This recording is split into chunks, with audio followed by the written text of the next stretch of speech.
যিহোশীয় এমন একটি সুন্দর কথা বললেন ইসরায়েলদের, যারা তার অধীনে ছিল, যখন তিনি তাদের প্রস্তুত করছিলেন, কারণ তারা জর্দন পার হবে। আপনি কি জানেন সে কি বলছিলেন? মনোযোগ দিন, কারণ এই কথাটি আমার এবং আপনার উভয়ের ক্ষেত্রেই প্রযোজ্য। পরে যিহোশীয় লোকদিগকে কহিলেন, তোমরা আপনাদিগকে পবিত্র করো। আমাদের সকলেই নিজেদেরকে পবিত্র করা উচিত। জীবনের প্রথম কাজ হলো পবিত্র হওয়া। যদি আপনি কোনো ভুল করে থাকেন, ক্ষমা চান, বলুন, হে ঈশ্বর, আমাকে সকল পাপ থেকে সূচি করো, আমাকে পবিত্র করুন, আপনার জন্য আমাকে পৃথক করুন প্রভু, কেননা কল্লোপ সদাপ্রভু তোমাদের মধ্যে আশ্চর্য ক্রিয়া করিবেন। আর যারা পবিত্রকৃত নয় তাদের কি হবে? তারা ঈশ্বরের কাজে বাধা দেবে। এটি সমগ্র মণ্ডলীর প্রতি একটি আহ্বান। যাজক অনুভব করেন এবং বলেন, দেখুন ভাইরা, এই সপ্তাহে আমি চাই উপবাসের মাধ্যমে আপনাদের উৎসর্গ, যদিও তা মাত্র 1 ঘন্টার জন্য হয়।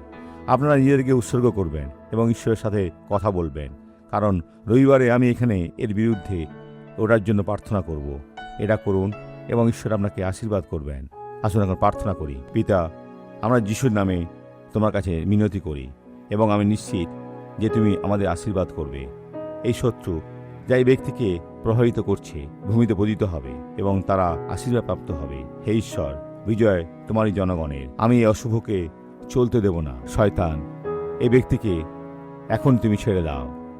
যে অসুস্থতা এই ব্যক্তিকে ছাড়ে না, আমি তোমাকে আদেশ করছি, চলে যাও, অদৃশ্য হয়ে যাও। আর আপনি বলুন, আমেন। ঈশ্বরের প্রশংসা হোক।